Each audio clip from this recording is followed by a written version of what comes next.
I just wanted to welcome you all to this panel discussion, conversation, to give you some backstory on how we got here. In our May African American Advisory Council meeting, once the meeting had closed, Coach Pittman and I, we were just sitting around, we were talking about various things. And then Roy was saying, well, all the voices that have been heard, to this date about what's going on have been great. But what we haven't heard, we have not heard collectively from any of our retired or former police officers, Black police officers within the Bureau.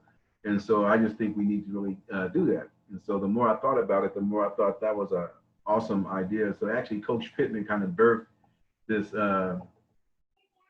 format to get you all together, just to have some dialogue and conversation, to share your experiences in the Bureau, to talk about what you think of our current situation within the country, all that's going on, and then what can we do to make things better, or to change some of the systemic racism and all the things that are going on within our bureaus across the country, and more pointedly, what's going on here at home here in Portland. So that's sort of the how we got here. And so at the time, before we start jumping into the questions and things, I just wanted our president from the NAACP, President Montanez, just to share a few words, and then we'll enter into the dialogue discussion. Well, Pastor Baker, I'm so glad that you invited us here today, and I want this to kind of look like a dress rehearsal for us, because I think that this is imperative that we do this again to a much broader to a much broader audience, and a much broader constituency of our community. I think it's extremely necessary. So I echo the thoughts that you and the brethren that you were speaking of have. I think this is a conversation worth having. So Pastor Baker, if you don't mind, I'd rather just see this as kind of a dress rehearsal, and getting ready for the bigger conversation with the community, so we can facilitate that and kind of work on it so that that can happen. There's a right now and fundamental need to change the culture of policing for several reasons, especially for Black Americans are concerned, to rebuild the trust, the legitimacy, and accountability of policing in the United States as a whole. There needs to be legislation requiring disclosure of police violence. When we see policing as it is, we're looking at 18,000 police departments in the United States, and no federal law requiring departments to disclose when officers kill or severely injure citizens. It is imperative that we learn. I spoke to the legislature this morning and reminded about the imperative nature of learning the history of policing in this country and the role that police have played in enforcing the law, especially as it relates to discriminatory laws. For Black Americans, we know the police is the most ever-present and enduring aspect of the struggle for civil rights.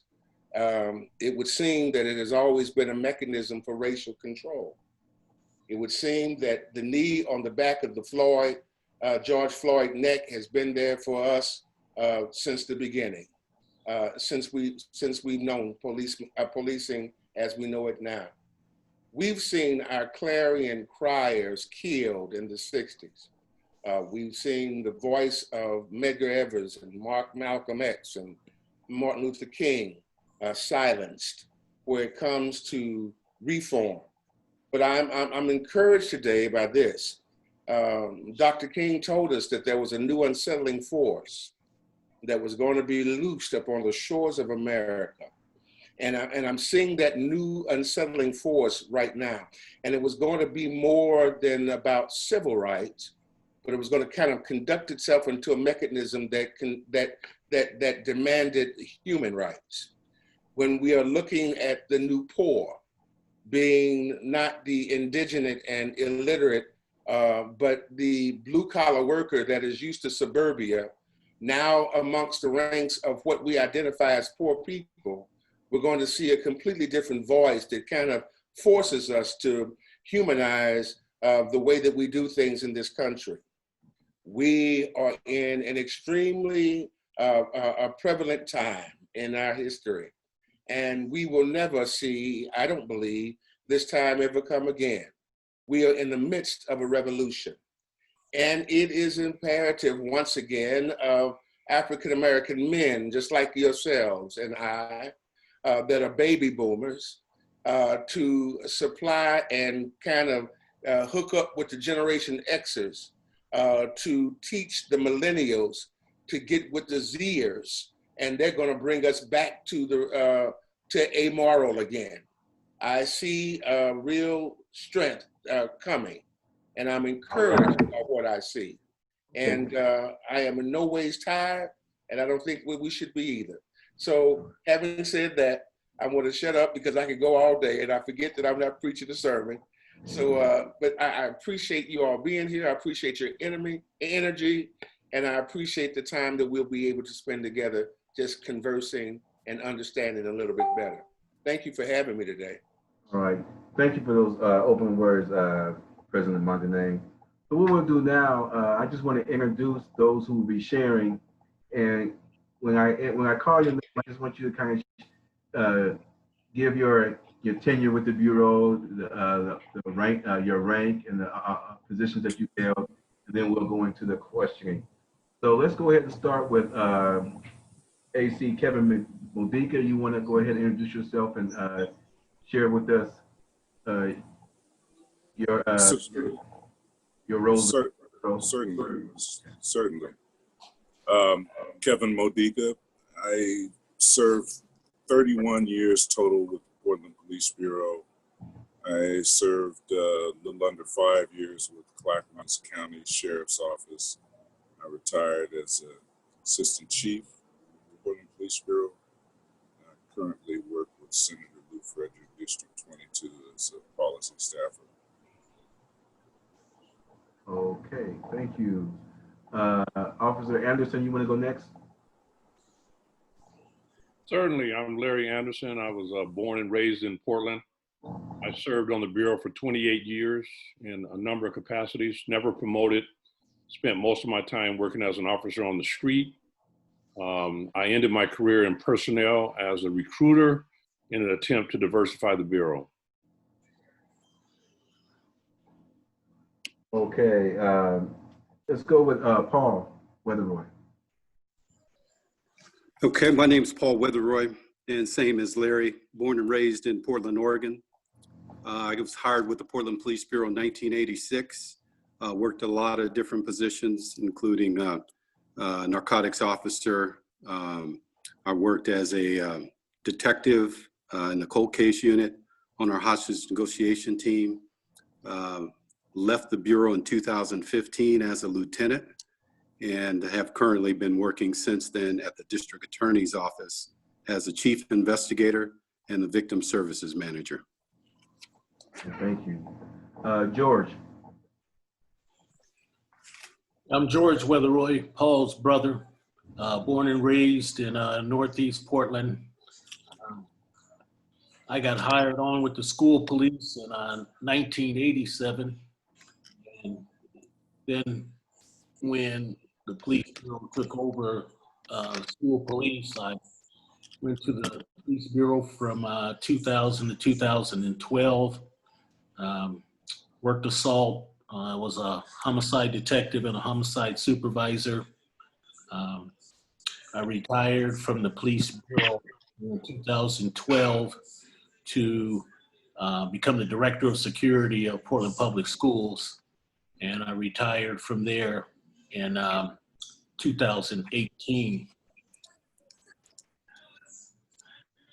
All right, thank you. The reason why I feel that it's important for each of our participants to share their tenure where they've been. You see a lot of individuals that have shared already are from Portland, and they grew up and were born and raised in Portland. So I think that's a real testament just about their commitment to the community that they serve in, and wanting to do things the right way. So I just think it would be remiss if we didn't acknowledge the fact that so many of these officers born and raised here in Portland, Oregon.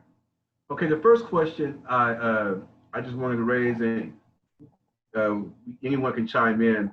What in a summation kind of a statement, what was your overall experience like within the bureau? No matter what rank or position it was, but just in totality, what would you say your experience was like?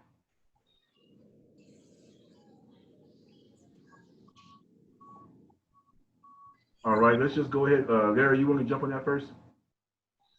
Yeah, shocking. I was totally unprepared. Nobody I know had been in the police department. One of the reasons why I got into the police department is because I didn't like the way officers policed in my community. And I used to complain about it very vocally as an athlete. And so I decided one day, I'm not sure why I decided it, that I would try to join the organization and be different. That's when I got my wake-up call about the extent of the culture. I was totally alien in the culture. I felt threatened continually.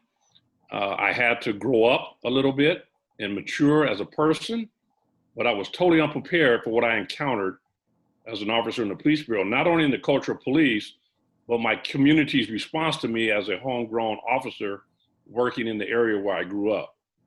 So it was a very painful learning experience for me that not only damaged some of my attitude about culture, but it also helped me grow and mature as a person. So for that, I'm grateful. Okay, anyone else can jump, go ahead and follow up with that, Larry.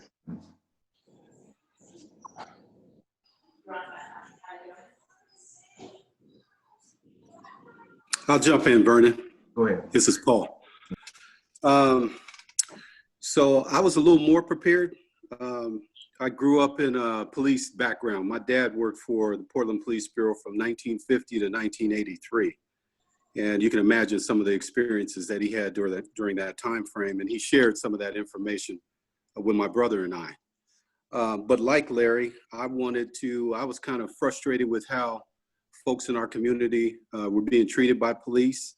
And I didn't want to stand on the sideline. I wanted to do something about it. I think all of us can relate to wanting to be a part of the solution, trying to make a difference. And that was a big part of my interest. As far as my experience, I think on the positive side, I was able to work from the inside out. You know, there's a lot of work that has to be done, and working from the outside is critical. And gentlemen like Pastor Mondane, like yourself, Vernon, and many others are doing a lot of that good work from the outside. But I think I recognize, and many have recognized, the importance of doing the work from the inside, where we're able to, in some occasions, try to figure out a way to treat our community the way our community should be treated, making sure that we were able to give members of our community some answers and some justice, finding a way on our individual levels to balance the playing field, so to speak. So those are some of the things that I enjoyed about it. What I found most challenging, two parts. One is when I got hired in 1986, we had about 35 African Americans. And when I retired in 2015, we had about 35 African Americans. So coming to work every day and rarely seeing someone that looks like me, that has had my similar cultural experiences, you can do that for a short period of time, but imagine doing that for 28, 29, 30 years. That was probably one of my biggest challenges. And then like Larry, being a Black police officer, you kind of, a lot of times in our current society, you don't always fit in. You don't necessarily fit in with many, or I should say with some of the portion of the Black community, because they don't look at you as a Black man in the community. They look at you as a Black police officer, someone who is assisting the system and keeping some of our folks down and things of that nature. So you don't always feel like you fit in or like you're comfortable there. And then when you look on the white side, quite often you have, there's white officers that look at you like, you know, you're more loyal to the Black culture than you are to the police or the blue culture. And some of them also look at you as less than. So not only during your police career inside the organization are you kind of navigating this space where you don't really fit in completely either way, but in your personal life and your private life, it's just kind of a huge struggle. So I would say that was something I was unprepared for, and that was something that was a challenge throughout my career. Thank you. AC Modica? Yeah, so much the same as my brothers that spoke. You know, I hired on for two reasons. One, I determined that I wasn't going to do 30 years working in the jail, right? Because if you work in the jail, you're in jail for 30 years. And I was in Clackamas County, and it's all white county. The only thing as dark as me was midnight, and the public health nurse that would come in. So I had to get out. Also, during that time, Tony Lloyd Stevenson had been murdered, and I took part in a protest march and asked Ron Herndon a question, and he just challenged me. He said, if you really want to make a difference from the inside. So I recognized what the system was before I got hired. It's a very long story, but my beginning was with my application and background investigation thrown into a garbage can. And Sister Victoria Wade, when he pulled that application and background packet out and walked it down the hall to the chief. So that was my beginning. And then, you know, I think all of us can say we love doing our work. I mean, you know, if you're cut for the work. But personally, my work was for the community. I really wanted to make a change. And yeah, you get called all kinds of names from our own kinfolk. But you just maintain your commitment. There's a lot of, you know, I used to say we all have lynch stories. We see each other in passing, and Paul, Larry, George, hey man, what's up? Yeah, you know, we'll talk later. You know, it's just it was rewarding to work for the community. We all got our own particular benefits from the Bureau in one way or another. But in some ways, it's like being indentured or being on a plantation. I really mean that. Wow, that's pretty deep, but I'm glad that you were able to share that.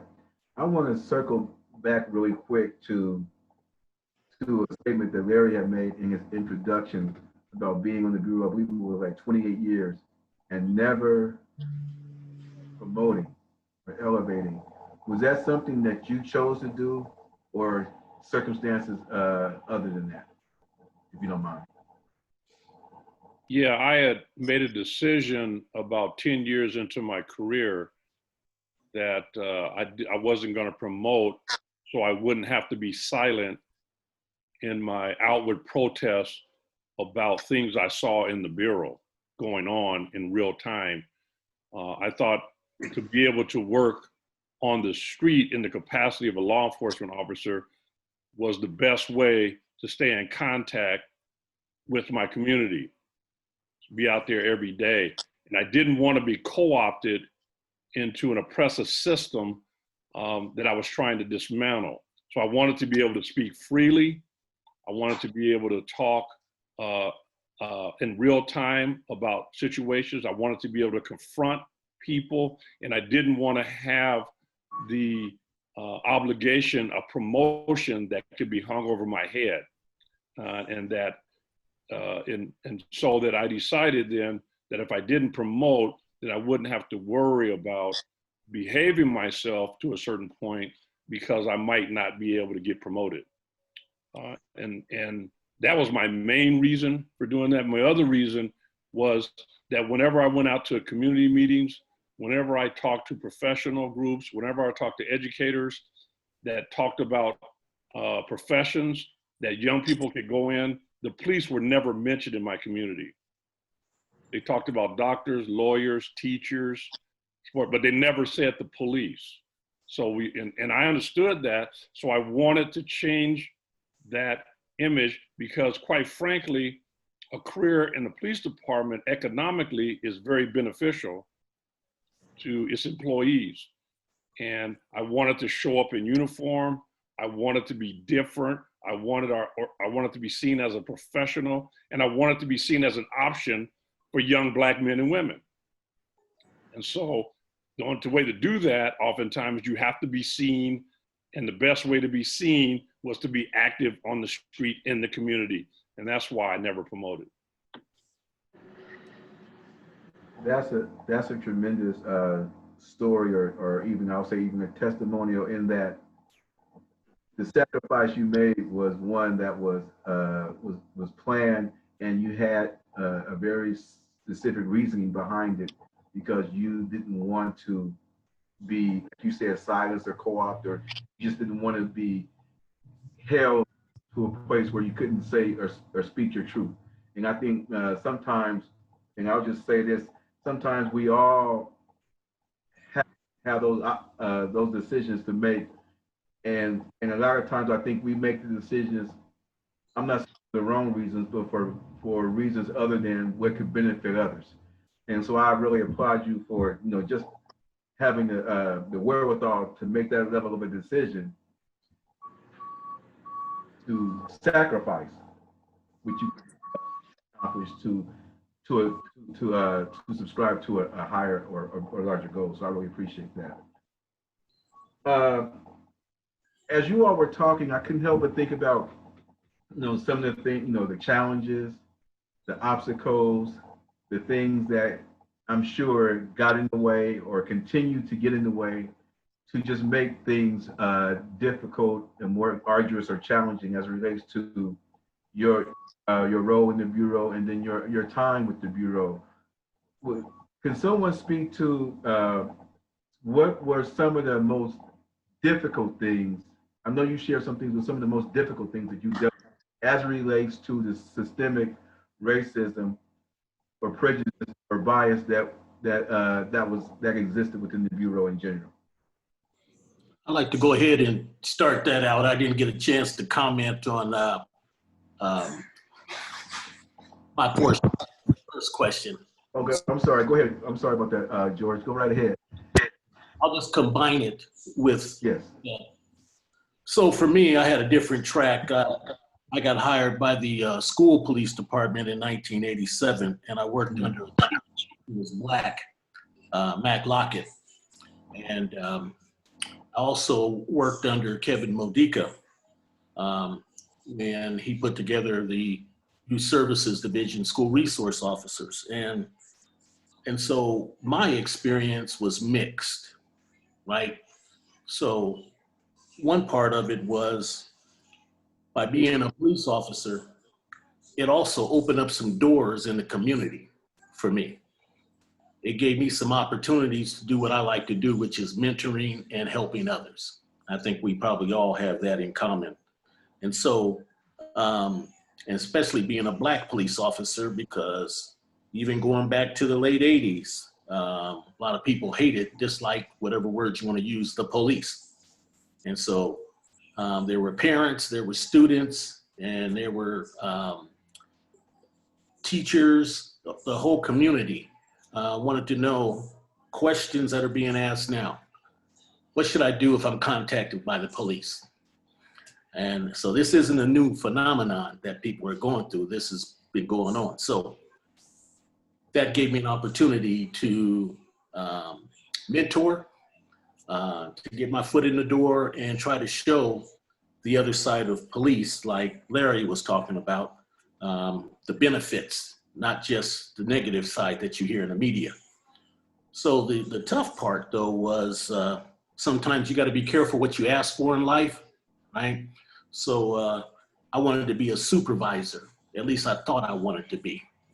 And one of the things I found out, when a black man is supervising white men, this is George Weatherroy's perception. Maybe they feel differently, but it was always, I always felt that they felt they were smarter than me and that they were better than me.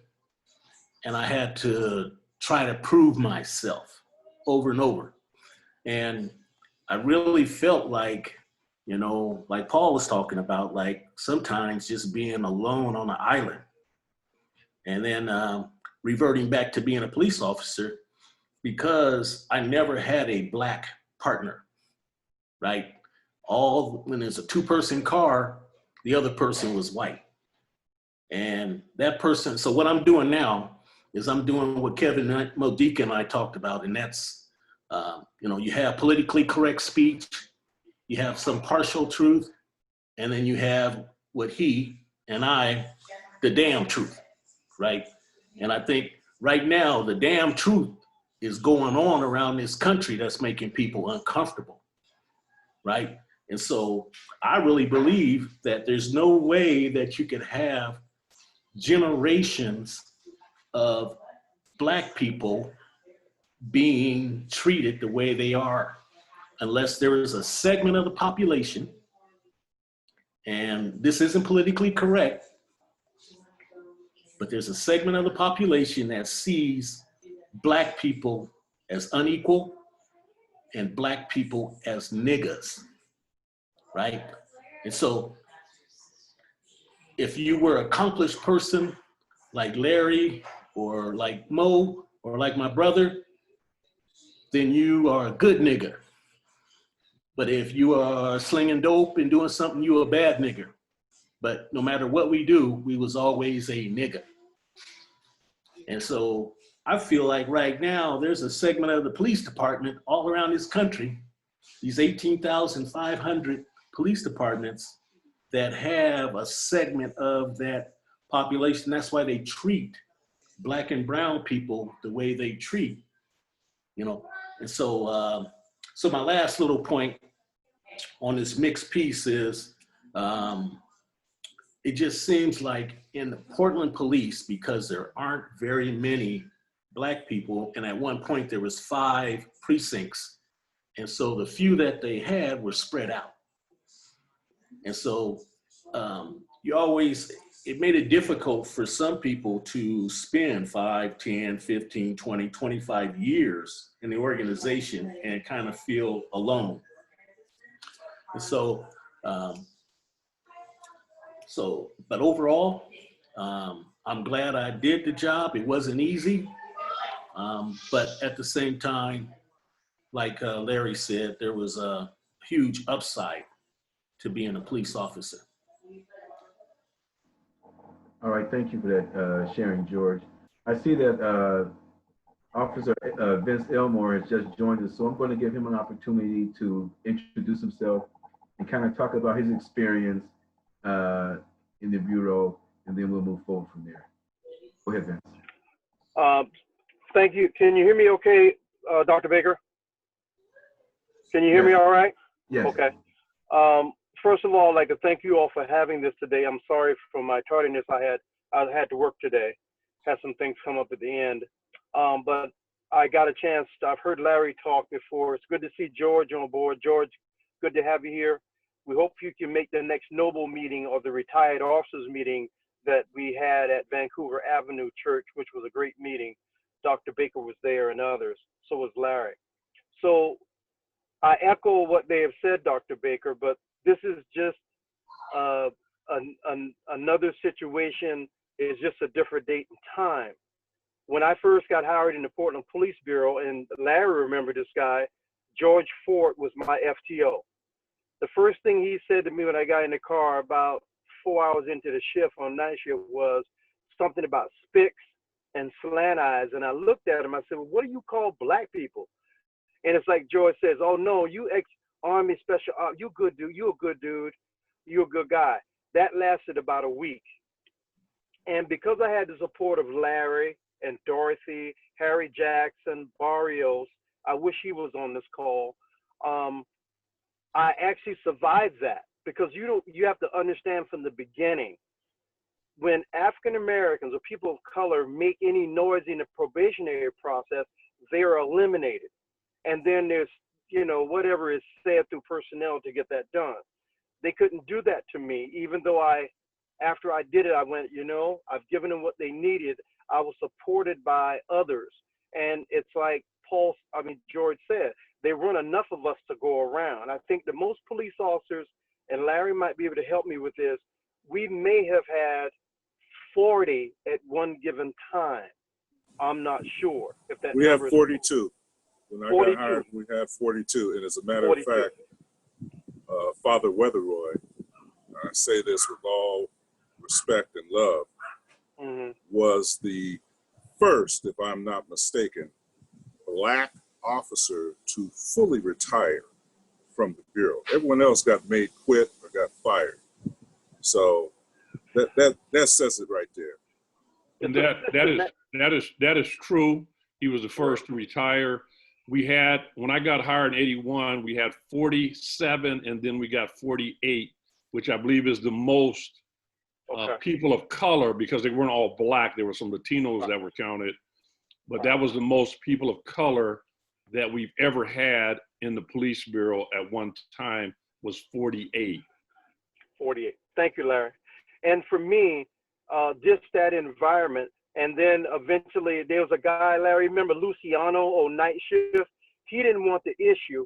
He didn't want to mess with me because I had military background. So they gave me to Joe Schilling.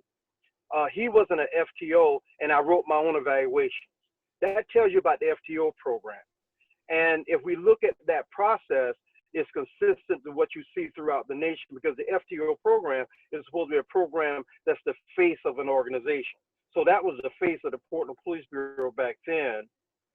And then you move forward to the environment where we went into personnel, Larry and I, trying to change the narrative. And what they did is they just theoretically kicked Modica out. When Modica was in personnel, he asked some people to go to the Urban League and do some things, and they didn't like that. He was gone. Larry said we need to have intent in personnel. He was gone. And then they brought me in primarily because the white Lieutenant Sheffer, said that she wasn't going to do what the RU manager, who was Sean Murray, and y'all remember Sean, he was a good HR guy. He really knew it well. He told her you couldn't work from home while she was supposed to be doing recruitments for minorities. So she told him, well, they should get somebody else in here who can work with you. I heard they want Vince up here. Because you're Black, you'll probably work better together. It's that kind of nonsense. But through the support of these two gentlemen, Larry and Modica, we were able to hire more African Americans in 2 years than they did in 20 years. I remember sitting in California and seeing more people in the seats. There were 200 people taken, and for the first time in the history of the organization, there were more minorities in the seats. But let's go forward to 2000, right before I retired.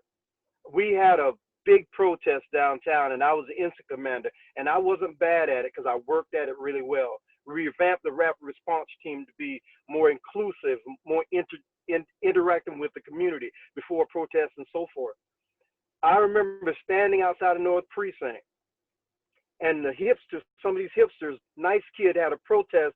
They're walking down the street. It's about 50 of them. We had no problems. They were about to leave. I told the team we're disengaging because more people were coming out by MLK. Everybody knows the intersection of MLK and Ainsworth. It's full, and who are they looking at? The police. So we said we're going to disengage and leave. So they go down the street northbound. We leave. As I walk in, and this is what George is talking about, I walk in the North Precinct, because all I can talk about is my experience. I walk in the North Precinct. Bob Day is waiting there, and also Anthony Pastador. They're waiting for, and they're telling me, well, Vince, we think you made a bad move. We want RRT to stay out here. Now remember, this is a sunny night. It's about 75, 80 degrees. We had the Ferguson event. we'd also just closed down last Thursdays. We decided that last Thursdays wasn't gonna happen. A lot of people were not happy about that, if a lot of you remember that.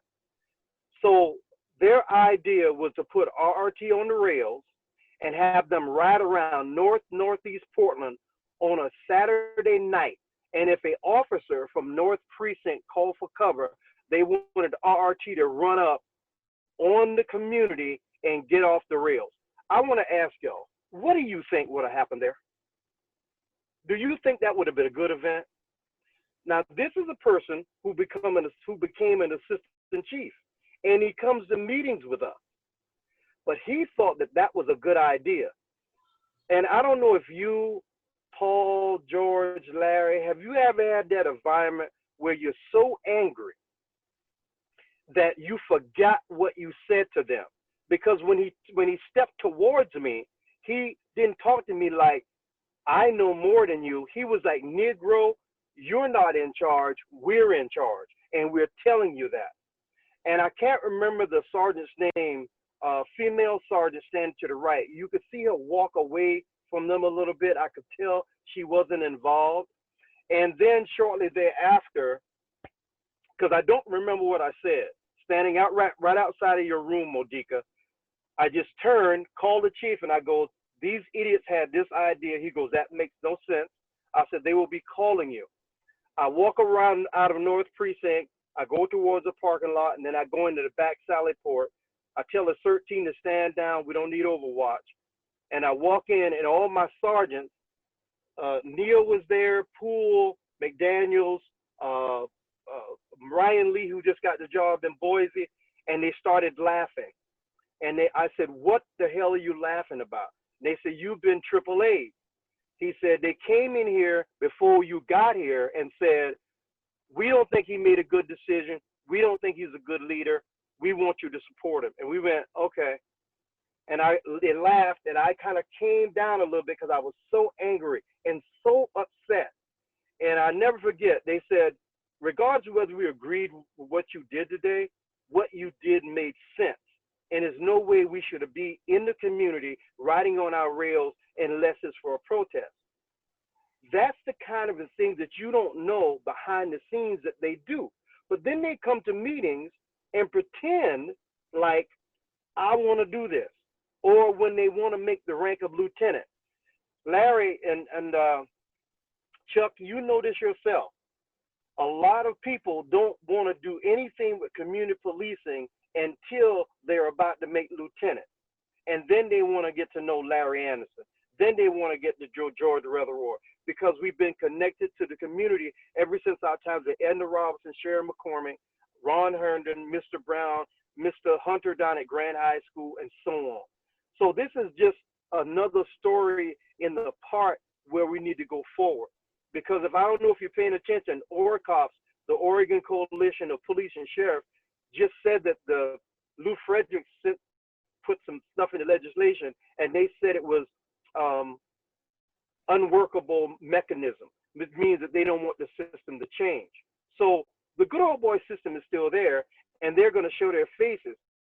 The NAACP has to decide, what are you going to do about it? Because it's not going to change. And I was never so upset as when Larry was in personnel trying to make a change with the investigators and how they pushed him out. And I still remember it to this day. And we were there with you in that Pizza Hut doing what we do, Marcy Jackson, Harry, Tim Evans, everybody. And they did that because they thought they could. And we have to make sure that they can't do those kind of things again. And also we have to make sure we insulate Chief Lavelle with the people that are going to support him and stand by him to make the right decisions. And that's what I have to say about that part of my, just a small snapshot of what we've been through. And believe me, Dr. Baker, there's worse. Those were just a couple. Thank you. I can only imagine. And for us who are not in the bureau at any level, FTO is that a field training officer? What does that FTO stand for? Field training officer. Okay, I got it right. So, woohoo! But to piggyback on some of the things that have been said, when we look at our national narrative and we see all the unarmed Black individuals being shot, and killed several times without any provocation. First of all, has there ever been a situation, Black or white, where a Black officer in the Portland Police Bureau shot and killed an unarmed individual, whether we're Black or white? Any one of you guys can chime in and give your perspective on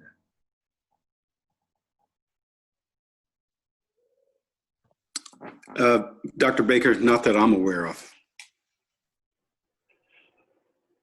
Dr. Baker, not that I'm aware of either.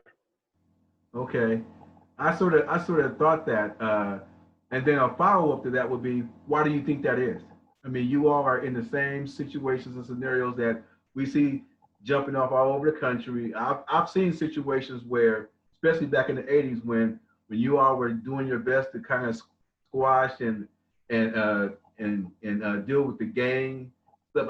I've seen officers actually get jumped on and beat up and hit, and rather than reaching for their weapon, they were reaching out, grabbing people, trying to restrain them and hold them.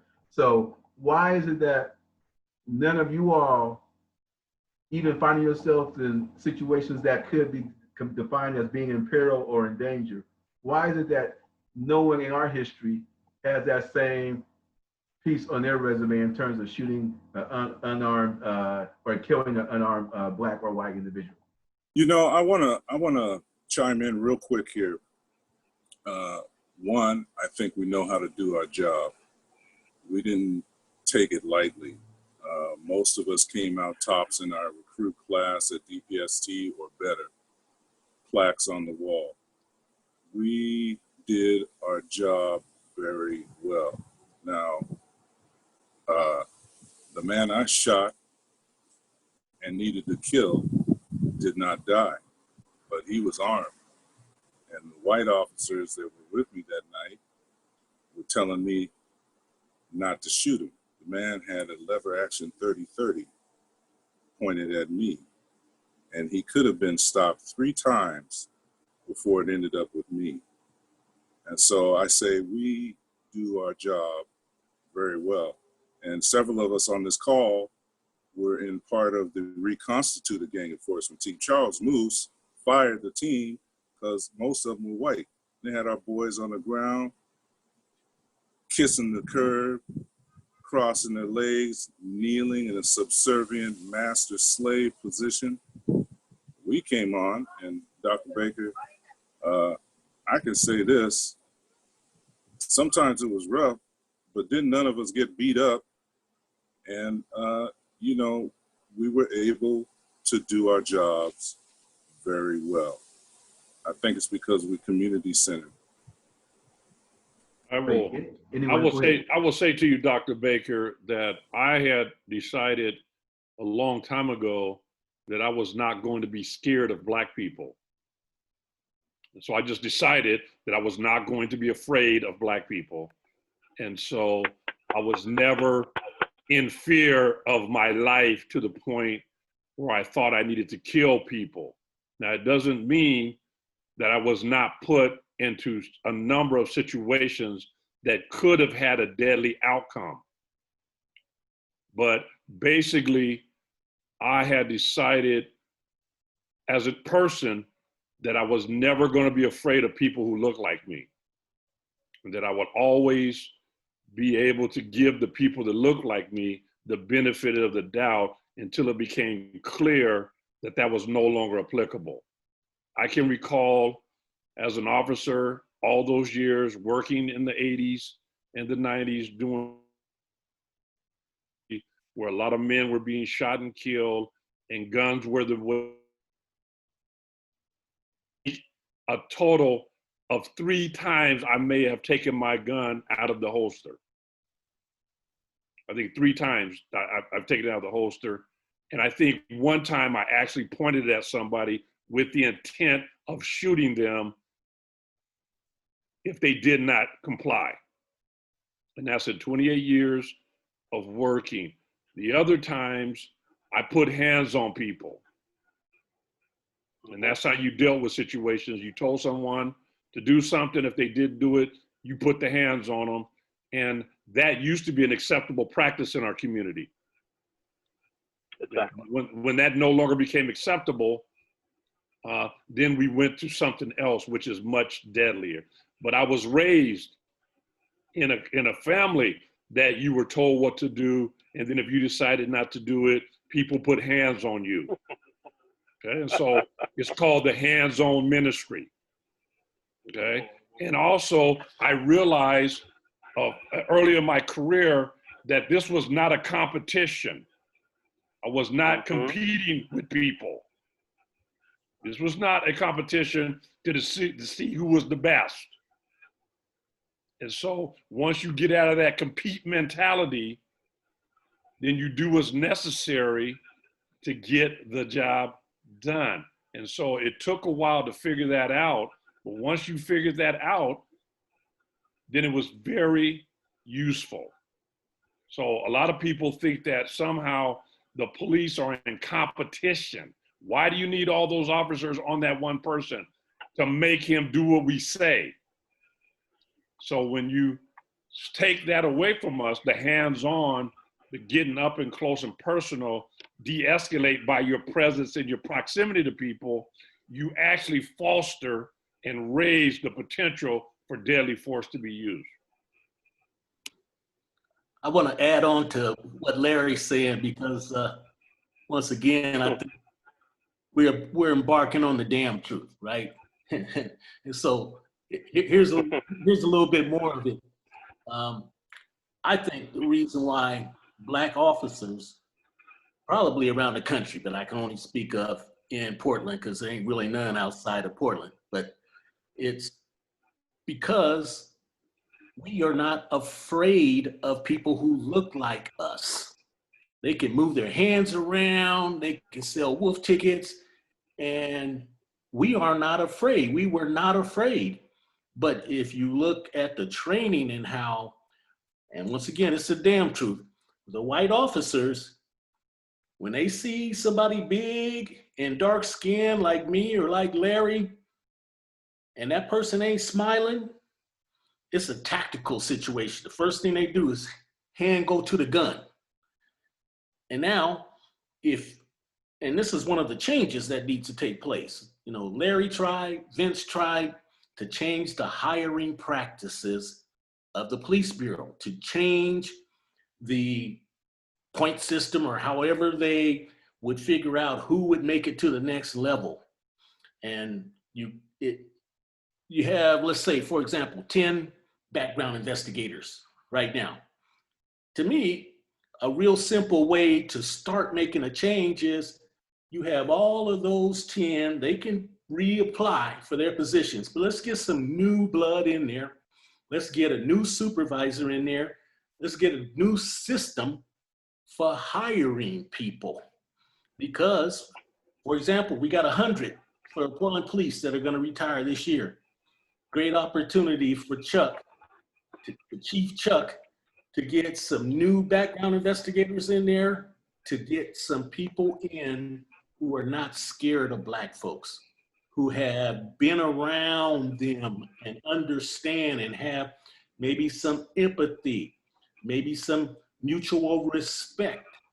And I think that that fear piece, because when you're afraid of something and the law protects you, right? It's in the law. All you got to do is show that I was in fear of my life or the life of someone else, and now you can use deadly force on them, right? And so they even, you know, the way you write your report, you know, you got to articulate how you were feeling, and how can somebody prove if you were scared or not, right? And so I think that was a huge one there.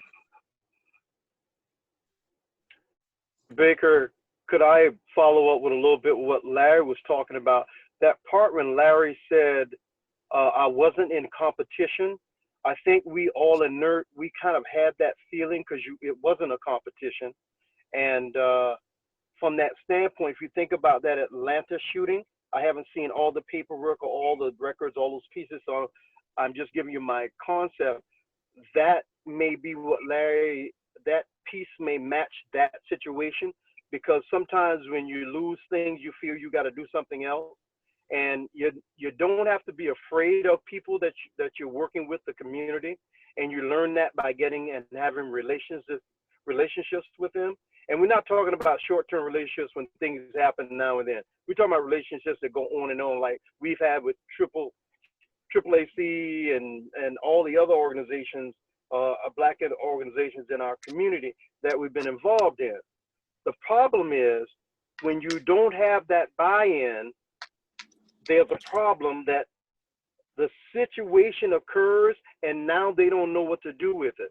And say that you bring a problem to the event when you're Black, that's a true statement, because all you got to do is officers deal with someone, and there's some video, I can't remember where it came from, they are dealing with a white person and they were very nice. Black person came in and changed how he talked, he put his hand on his weapon.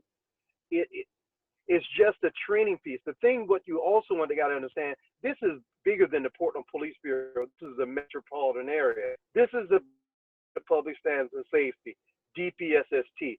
Unless you start there and start the change and get some people in there training this, they're not going to change.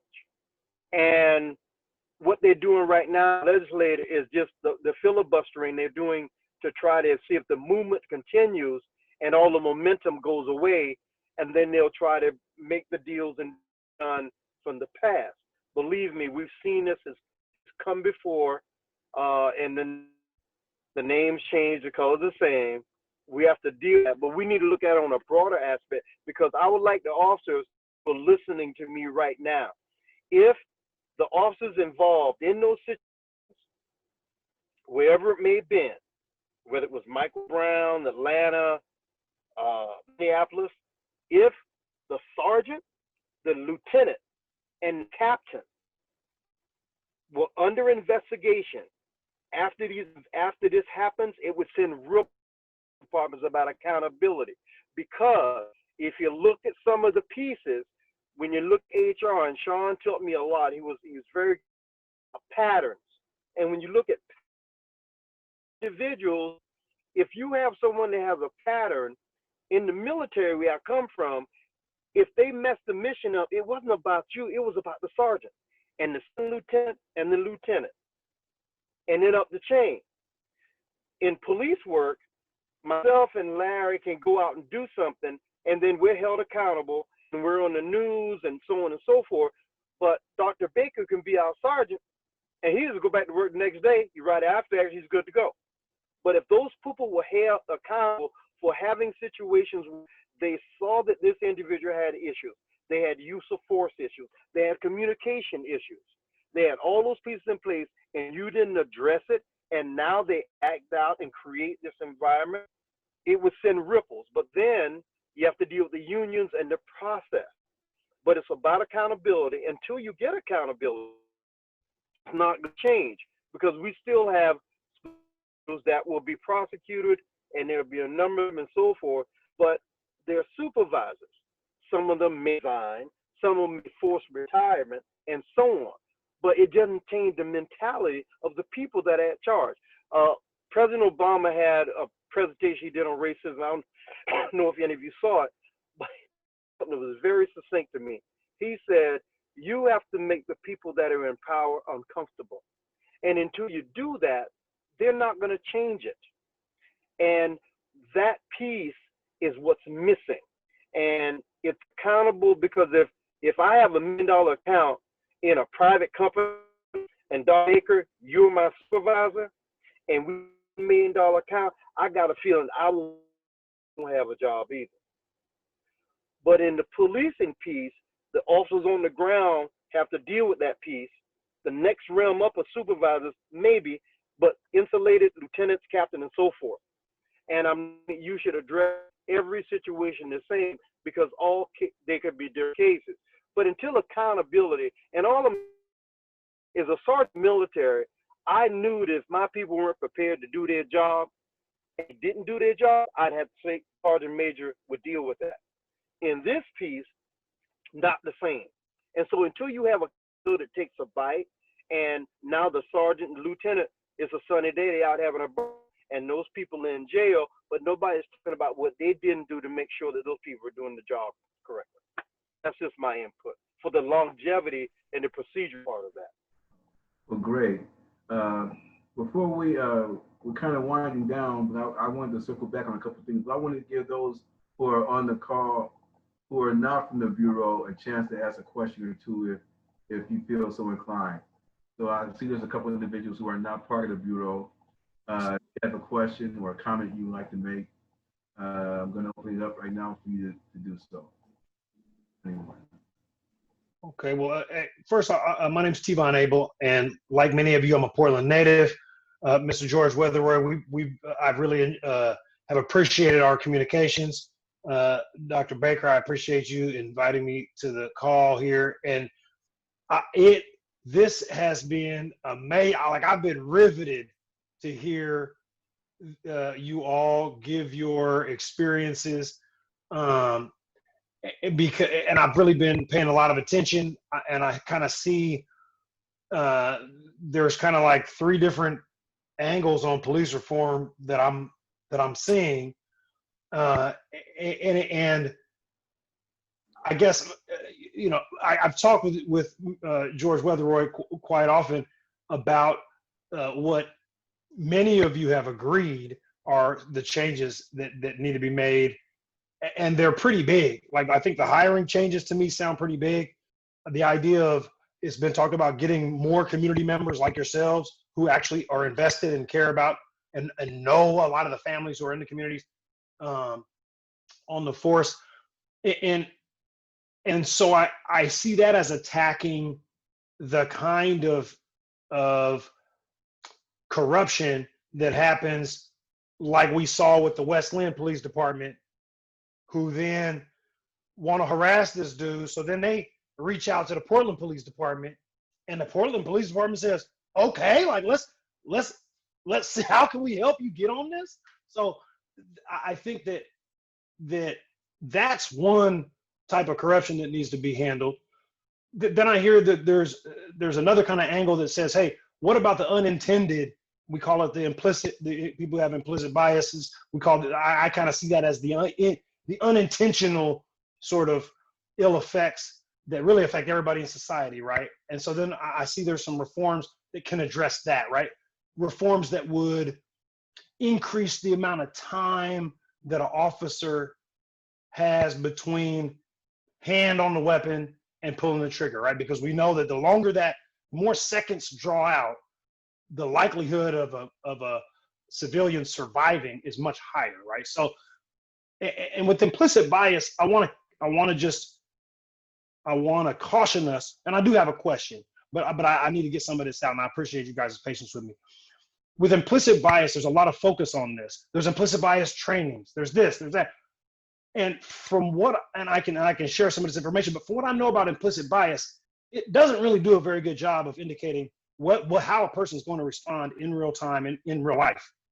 It doesn't really, you're not going to have an implicit bias training that's going to somehow immunize officers of any race from acting on their own inner stuff that they might be, that operates in their subconscious.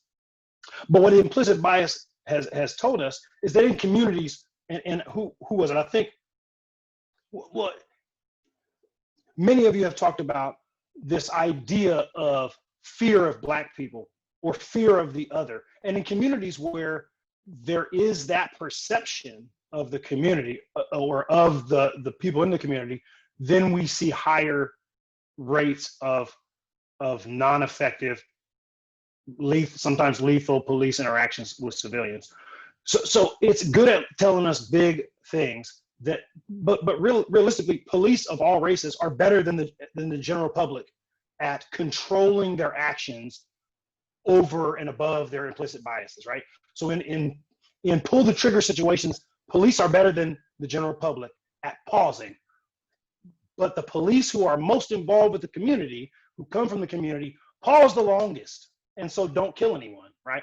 So I think that that's sort of two angles that hiring from the community can solve. But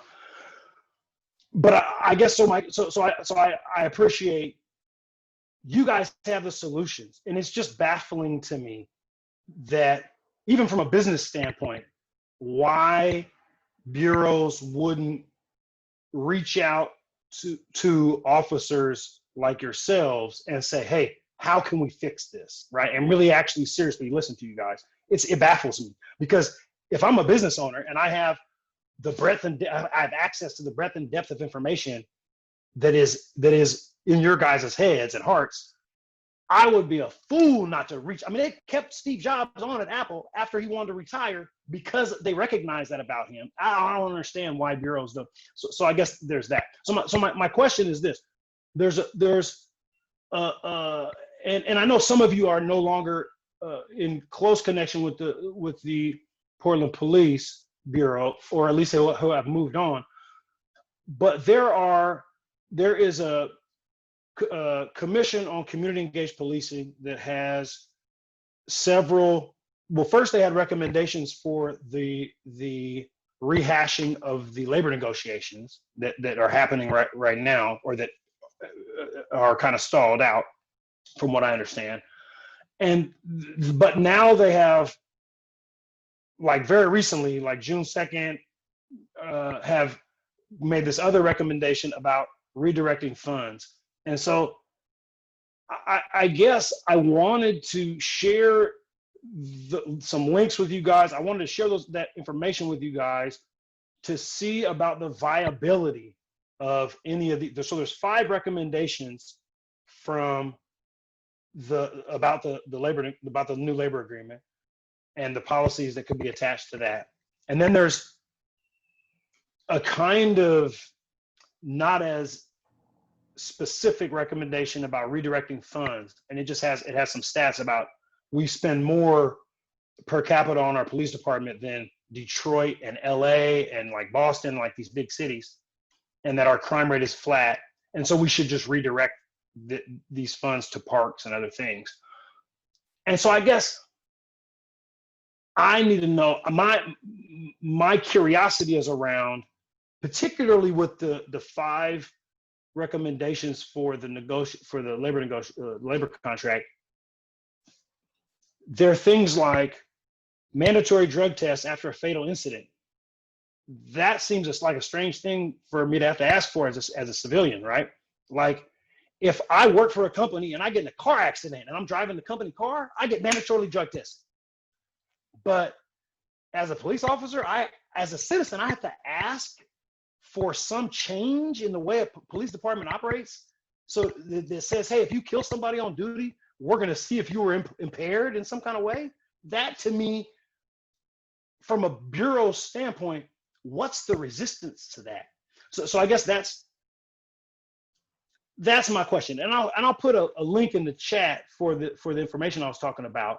And I don't expect you guys to have to scour over it now, but we can keep in contact. My question is really like, what's the viability? What's the resistance? Like, what is it? It's crazy to me. So I would say to you, thank you for the information. You know, when we have real talk, I usually don't participate in this kind of table discussion. I've been around long enough. I'm 63 years old now. And,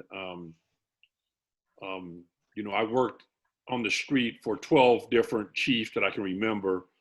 And they all had administrative changes, and it didn't affect one thing that I did on the job and how I did my job. Once you reach a lieutenant, you're no longer a cop, you are a bureaucrat, and you deal with bureaucracy and policy. Sergeants and officers working on the street are the police. They deal with the police. This is what I would just say to you about that. I had this conversation with one of the protesters when I was out in West Lynn. I went out there with Michael Fester, the brother you're talking about.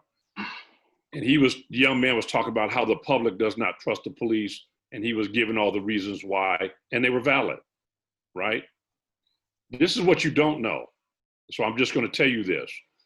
You want to know why the police don't want to comply, even when they're under the consent decrees and all that, is because the officers does not trust the public.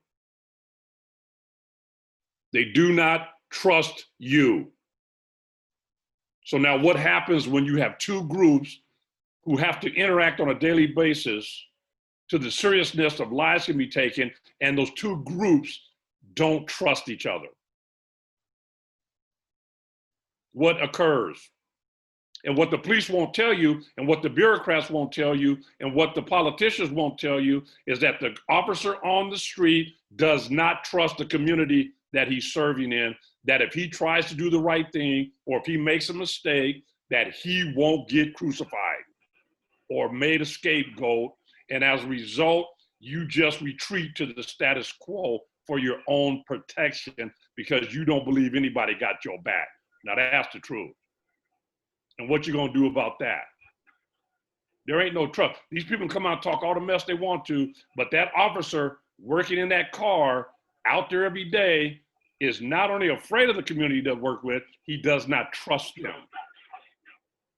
And so if he ever stood up, and understand, when you stand up against a culture of white supremacy, let's make no mistake, the police departments around the country were built under the auspices of white supremacy. We never deal with white supremacy. We deal with racism. Racism focuses on the people who suffer by the mechanisms of white supremacy. We never deal with white supremacy.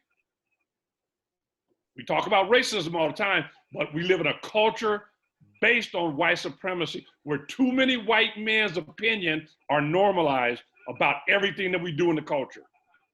And if you have any other way of doing it, you are abnormal or outside the culture or deemed something's wrong with you. So basically, we have two sectors making laws, in negotiation, talking, that don't trust each other. Police officers, in particular white police officers and some black police officers, do not trust the community to support them in their efforts to make any kind of change.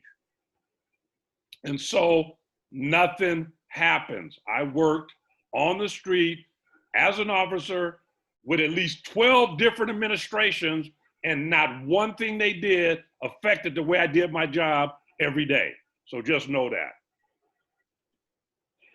And sir, I'd like to thank you for your comments about being a businessman and you wouldn't use, because many of us have asked to be a part of training, be a part of DPSST.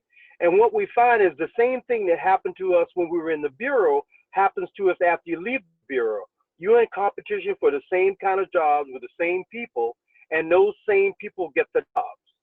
So you have the same kind of training and the same kind of distrust that Larry just talked about. So the cycle just becomes the same. It's just different people. They just retire now. I don't know if Modica found the same thing, all and so forth, but you're competing against the same people for the same types of job. And when it comes to or leadership position, you get those jobs hands down. Does anybody disagree with me on that?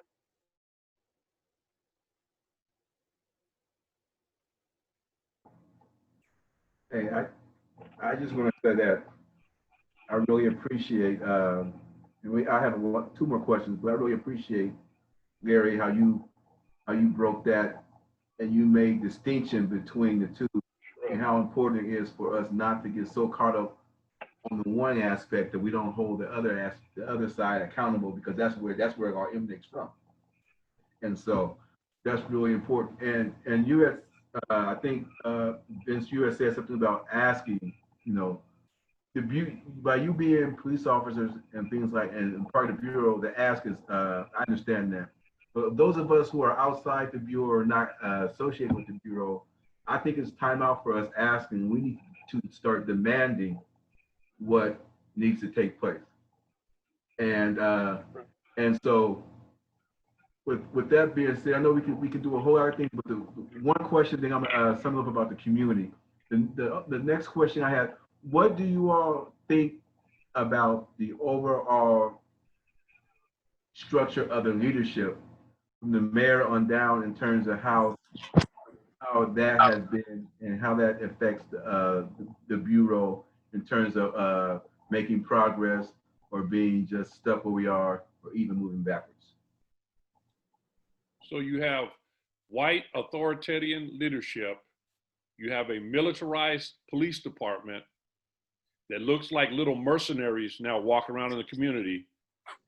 And you don't have, there's no recognition that the police department is not the military, and they derive their power from the civilian authority they get from the community. And so now when I call for the police to report something missing, I get little mercenaries showing up at my house.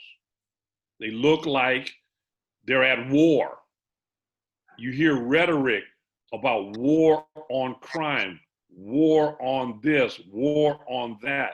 If you have a white authoritarian, and I don't mean that in the sense that these white people are racist, I'm saying our culture is recognized, white authority rules. And then when you militarize the police to enforce white authoritative rule, then this is what you have. You have people who don't even think about ever living in the community. You have an occupied force now of little military guys running around enforcing the law. There's no community attachment. There's no appreciation for the community. They are just doing whatever their white authoritative constituency puts into policy. This is why we hear people say, and they've been taught to say, that when they go out and murder people, kill folks, or do any kind of dastardly act, that they were afraid of their life. Do you know an old lady almost hit me in my car and made me afraid for my life? But I couldn't run over everybody on the street. That is absurd. The concept of, you know what? If you're gonna work in police work, you're gonna be afraid sometime. That is absurd. Quit being a coward. Quit hiring cowards. So so what I hear is the 5 recommendations about, having a civilian review board. Man, stop. Stop, man. We've had civilian review boards before. Stop. We were under a consent decree. Stop. You want to go to federalized police department? You think somebody in Washington, D.C. is going to be any more responsive to the people here who don't hear you? Stop, man. If you want to change the department, change the people. It's that simple. Change the people. Yeah, you're right. And a recent, and Chief Lavelle's on this call, he's going to know about this, a recent thing that made me very clear. And George, Paul, you remember it, Larry, you will too. Dawson Park's been there a long time. It's a historical park. And I remember Charles Bedford. Y'all know Charles Bedford, owned the store there on Williams. Before we went in that park, Charles would take us in that park and introduce us as the police. Recently, the police went in that park and treated the people like those people been there 30 years, some of them. They played checkers, they played bones, dominoes, and they walked in there like they were occupying it. And it didn't go well. And the president of the Urban League witnessed that. And then they came in and said these things happened. And she said, that's not how it happened. We were taught to work with the community first by Edna Robinson. You go in, you let them introduce you, you do your job, you treat them respectful, and they will help you. Because a lot of time within Dawson Park, I didn't have to get any information. The folks in there would tell me about it. That's what community policing is about. You don't go in and occupy it, drive your car up there and sit in the lawn and don't talk to nobody. And that, like, I don't even know how you do that. But Charles Bedford taught us those things because he trusted us. Like Larry said, we trusted him. That trust component's there. But the art of policing, and I think, Chuck, you may have talked about district officers and those people. Larry ran his district and everyone knew it. Barrios did the same thing. All of us did the same thing. I remember Paul and Paul Weatherroy and his partner. I think it was Haskell. Everyone knew them and knew their names and who they were. And now, let's be very clear. I'm realistic with data. It's not as easy to do that now when you got all these calls, priority 1 through 7's holding. I get that, Chuck. But we need to come back to that piece of trust that Larry talked about and get us back on board. And it may be changing the people, but changing the thought process of people that are already there. And the people that don't want to adjust, maybe they just need to go. That's just the comment I wanted to make in reference to that. All right. With that being said, I want each of our panel to start thinking as a summary. I know we talked about, the distrust, from the community, and how I think I was talking to, I think it was George prior to the conversation, how I think right now the community and the Bureau are probably at, if not the worst divide, close to it in terms of communication, in terms of trust, in terms of any type of collaborative, real effort in terms of seeing things get better. With the exception of some of us who are on the call and those of us that show up on a regular basis for community engagement. Now, but that's a small microcosm of the greater community.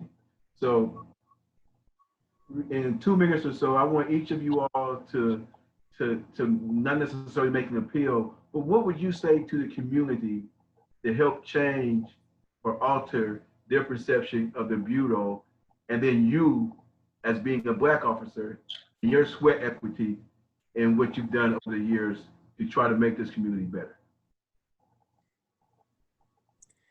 So who wants to go first with that?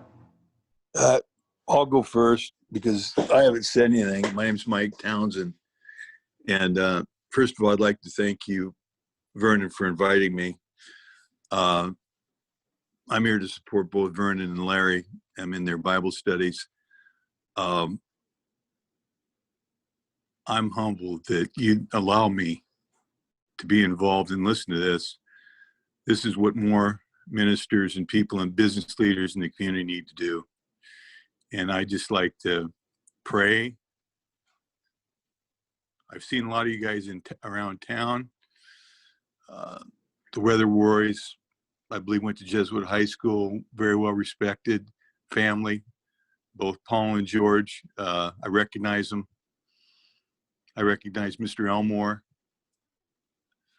A couple of you, I don't remember your names, but I recognize you, and I'd like to right now ask Jesus to cover your hearts and raise you up, because you men are the cornerstone of this community. And I want to pray that the Holy Spirit would come right now and ease your soul, and know that I'm going to pray more people get involved and care about their brothers, because we're all one human race, but we got to get involved. So I thank you. I don't want to take up much of your time, but I really appreciate you allowing me to be a part of this. I've got a big business, have had nothing but great experiences with the police officers in Gresham, Fairview, and Portland. So with that, I'll stop, and thank you for allowing me to be part of this. Thanks, Mike. Thanks, Mike. Who wants to go first in terms of the summary, in terms of the community, and what would you say to the community as it relates to the divide and what we can do to get better? So I would say this,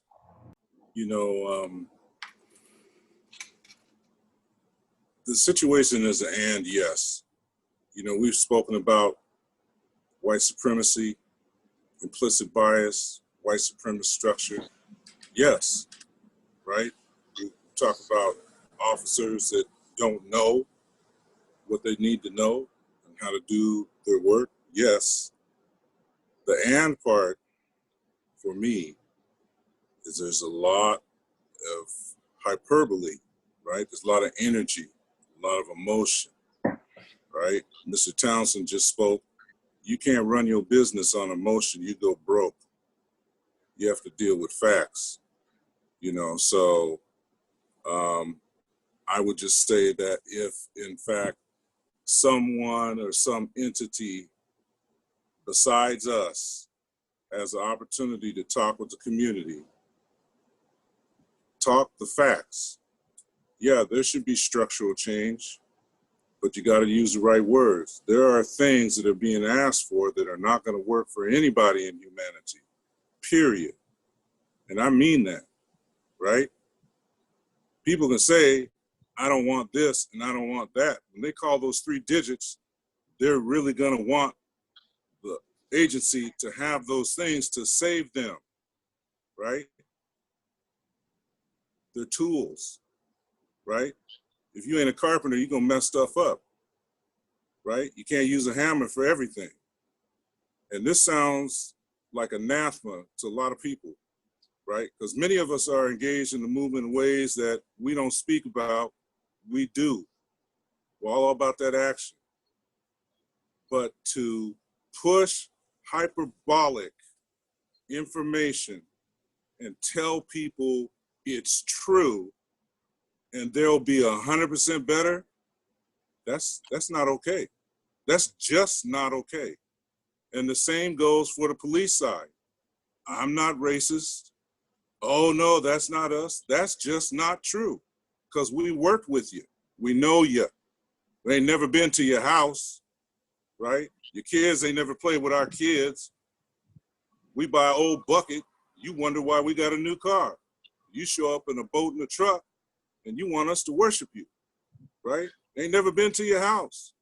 Come in the office, talk about your vacation. Oh, you should go there sometime. It's real nice, right? So that's what I would say. Tell the truth, everybody. Tell the truth, not hyperbole. Thank you, AC. Hey, Vernon, Yes. and I'll jump in. This is Paul. Regarding your question of what would we want to say to the community about some of the work that we've done, going back to a point that I made and several have made early on, is there's a lot of work that needs to be done from the outside in, but there's a whole lot of work that also needs to be done and is equally as important from the inside out. And that's something that no one ever hears about, right? They don't know what Larry has done on the inside because it doesn't get into the media and there isn't a bunch of information that's shared. They don't know what George has done, what I've done over our career. And one of the reasons why I mentioned that point is so critical is the emphasis on getting more Black people in our community inside the organization. And I know we've only got a couple of minutes here today with each of us, but I bet you each of us has 6, 7, 8 ideas of how we could go about getting more Black people in our community, steps we could take as an organization to improve upon that. I've been fortunate enough to have a friendship with Chuck, and I've been in his ear. I've been talking with him about some of those ideas and suggestions.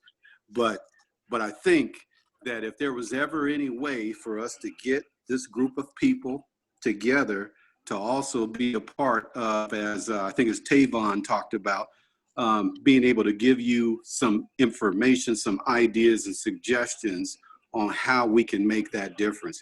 Going back to, we've talked about white officers being afraid of Black men, especially Black young men, but Black people in general, which we all know is true. But another point to that, I can't tell you how many times in my career I've worked alongside white officers that had never really had a relationship, sometimes not even a contact with a Black person prior to getting onto the police bureau.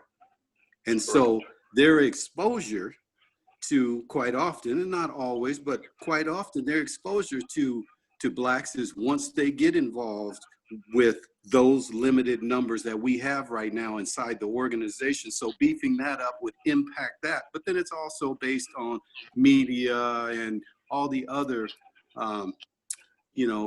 issues that people would view and have an opinion about who we are and what we are about. And so I think one of the most critical things is doing everything we can to get more Blacks, especially from our community, not from all across the country and focusing our efforts only outside of our community, but everything we could do to bring more people into this organization so we can continue and do a lot more work on the inside out, while other people like yourself and other folks are doing the work from the outside in. I can go next. Thank you, Paul. That's a great statement. You took some of my thunder, which is okay. From my standpoint, it's about people, policy, and training. If the community has to be more involved in a lot of things that we do, as far as, because I've heard of different departments now that are taking community members out of this piece of it. They're taking it out of the selection process and so forth. And like Larry said earlier, if there weren't civilians on the committee to select the gang unit that was all white, we would have never had a chance to go in that unit. So I think that when we talk about people, we got to talk about policies. We have to talk about the training that goes along that and the comprehensive pieces that make those things go together over a long term. Those develop the relationships that we have to have, and those relationships will develop into long-term strategies for Chuck and others to use as we go forward.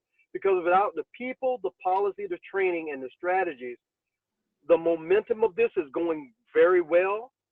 The whole world is paying attention. But what happens at the end with the IA's International Chiefs of Police Conference? What happens at the Nobles Conference? What happens in reference to what changes will occur that will help this challenging environment change for the better, for the organizations and for the community? And we need people of color in there to make those changes. Because if we don't, let's be very frank, folks, the good old boy system is not going to go away because we want it to go away. It sounds really good, but it's not. And they're doing it right now. Parole and probation officers for the Northern Bureau, and thank you for being here, are parole and probation officers 2 doors down from them yesterday. Someone wrote nigger on their door. And the Clark County officers came by and did a little something, didn't ask many questions, didn't even think about a hate crime in light of what's going on right now. So unless someone calls them on the pieces and makes them address it, there's no change gonna come, as the song says. We have to make the change now. People, policy, training, and the strategies that go, and also there's money always attached to that. And like Modika said, don't let people bamboozle you with the idea that you can do these things, because serves everyone listening, to have a professional police department has to be money put in, make sure it is a professional police department. And people need to stop saying stuff like there's no gangs in the city of Portland in front of white audiences when we just had 2 gang funerals the other week. So there's a false persona out there, and politicians can acquiesce to the next event and won't bring change. Thank you. All right, Larry, you want to go? Thank you. Yeah, I have a personal philosophy that I live by now, and it sustains me. Before the truth can be known, people say we should tell the truth. There's a requirement first, and it is stop lying. Simply stop lying. Stop with the lies. If you learn to stop lying, then the truth can be known. Okay, so just stop lying. Let's stop lying. I am tired of Black people accepting responsibility of cleaning up white folks' messes. White supremacy and racism is a white folks' mess. When the pressure came from the community, like it should, in the form of protest, what did the white folks do? They abandoned their posts and put all you Negroes in there to clean up the mess, and we applauded them. Let me tell you something why revolution don't work. Ever since we've been brought here as people oppressed, we've been in a state of revolution. Even if you destroy white supremacy in one culture or another by overachieving, it will raise from the ashes as a phoenix, and they love that. They want to raise. The only way you get rid of this racist system that has been here for 400 years is that the white people have to dismantle it. With precision, you have to take it apart so that it will never rise and work again. Anything other than that, don't work. Stop lying. I don't need to listen to no experts come tell me what the problem is no more. All you experts on what the problem is. I've been experiencing the problem all my life. I don't need to go out and be taught by the community. I am the community. And so this is what we need to do. Stop lying.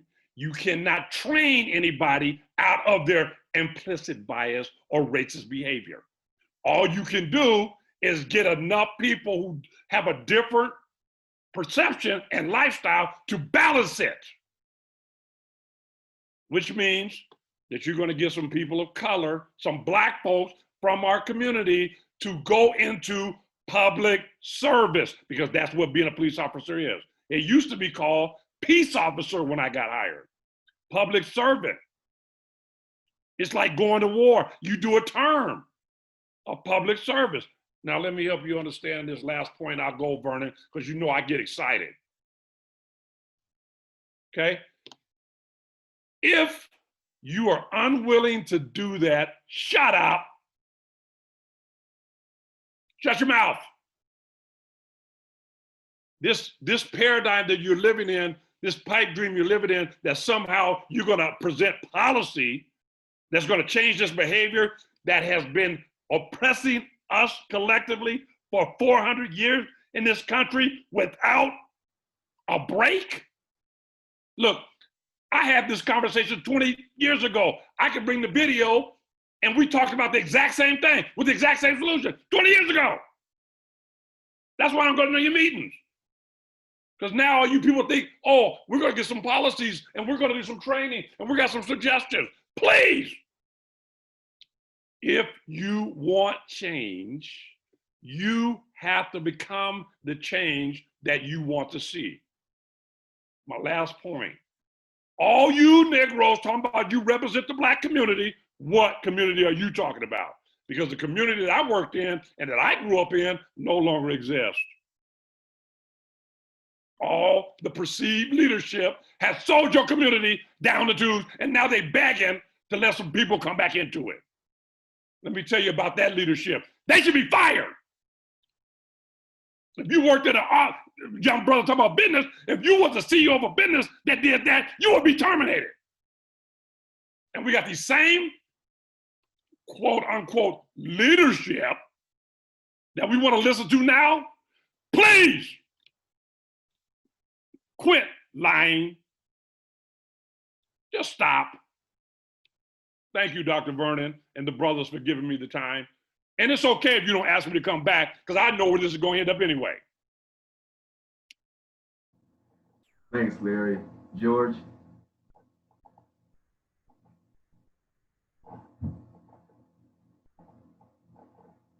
George, are you there?